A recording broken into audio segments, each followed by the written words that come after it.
Guys in the kitchen. Hello Caribbean. Now I got a 400-pound tuna from my fishing buddies. Remember that guy who got lost a couple of months back in St. Lucia? Well, they're now back at sea and supplying me my lobster, my tuna fish, marlin, name it. Whatever I feel like, they just go dive it for me. There's some crazy people out there. I don't mess with the underwater. When I swim across. There's nothing like going out. Sometimes when I swing my arms, I even hit the sand. That's how close I stay to shore. So, enough respect to all those fishermen who go out there and catch those 400, 500-pound tunas. Look at the size of this fillet, the steak fillet I have there, I should say. And I could have done a fillet as large as this, 3 times the size. It's just a nice steak. Now we have 3 other little nice fillets here, and we're going to do some pan-seared tuna or some grilled tuna. Now we're going to do 2 versions. We're going to do a quick pan-seared tuna, and we're also going to do some grilled tuna with a sause or house sauce, which is a traditional sauce with some celery, a little garlic, a little thyme, some lime juice, and we're good to go. Okay, and that's my wife's favorite sauce, especially if you put a lot of tomatoes in it, so she can also have it almost like a salad with the fish. Yeah. So, without further ado, let's start our sause, which is the hardest and longest part, and then the fish grills really quick, so hey, no problem. We're going to start off with a little celery. A little celery is always nice in the sause. We're not going to make a big sause, we're going to make a nice small sause. I think I got a chef's knife somewhere here. Let's use this one. Whatever little funity or fresh herbs you have can go into a sause. You can have it with just garlic and celery and some lime juice and water, and it's still a sause. We're just putting in a lot of everything. Some fresh tomatoes, which I have here already.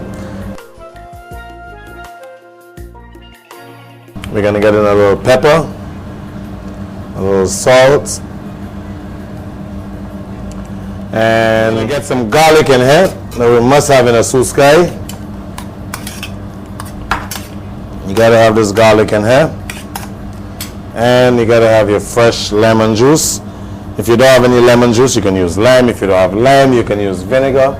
You need some sort of acid in there, and if you have a lot of tomatoes, you probably don't need too much more acid because the tomatoes are pretty acidic as they are. Yeah.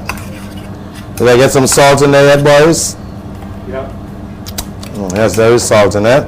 We have salt, we have garlic, we have celery. What else are we going to add? We have some fresh scallions. Now, the white of the scallions makes such a difference in the sause as opposed to just the green part of it. So I'm going to make sure I get some whites in there. Get that end part off. That's this, and let's go with some nice whites of the scallions until we get to some of the green. And now we can fold it all together nicely. And we got all the green in there.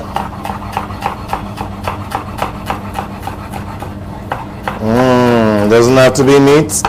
It's just a rough cut. It's a house sauce. And there we go. Okay, and then we got a little fresh thyme in there. I'm going to chop that a little smaller because I want it to just all blend together nicely in the mouth. Some fresh big leaf thyme. And all we add to this is a little oil. A little olive oil will be excellent, or a little vegetable oil, whatever you can afford or whatever is available in your pantry, and some water. So we let this marinate there and let all the flavors come together nicely in the water sauce there. We have our olive oil, our vegetable oil, all our scallions, our celery, our tomatoes, everything is in there nicely. Now our pan is just getting heated up, and the most important part of cooking, guys, you must marinate the chef, okay? So, salute.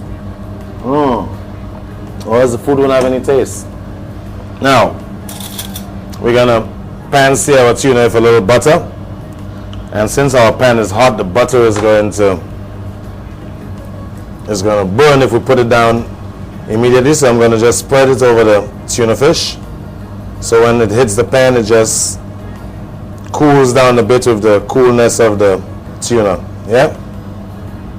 So This is going to be our grilled tuna.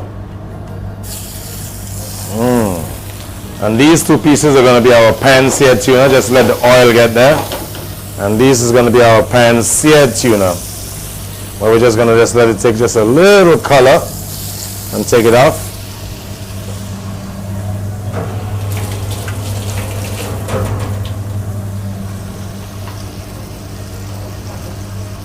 Our fire underneath there could be a little more powerful. This stove, the burner, is not as powerful as I'd like it to be. Maybe I should take it across to my other burner. We're going to let the big piece grill nice and char grill on one side, and then we're going to flip it over. But with our small pieces of tuna, we're going to just pan-sear it. We're going to take it off while it's still pink in the center. And we're going to sliver it and serve it. Okay, nice piece of pan-seared tuna.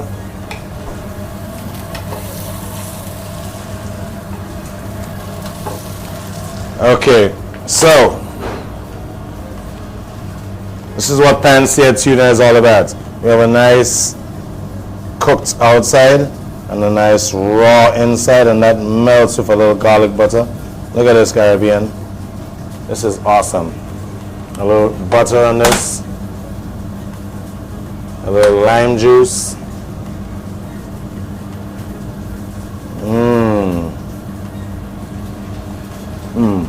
Fabulous eating. You must try tuna this way. With just a little raw center. It's like marshmallow in your mouth. Beautiful. So Caribbean, this is what pan-seared tuna looks like. It tastes absolutely beautiful with a little lime juice. And that's my little snack for the night. This has to be done now for now. There's no way you're going to sort of pre-do pan-seared tuna. You got to prepare it now, serve it now. That's the beauty of it.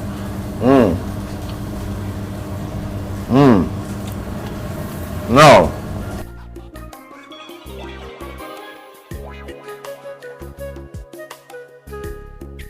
so Caribbean, let's get a clean towel. Get our plate nice and clean.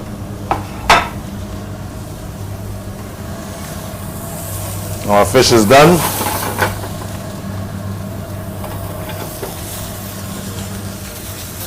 Both sides nice and char roasted.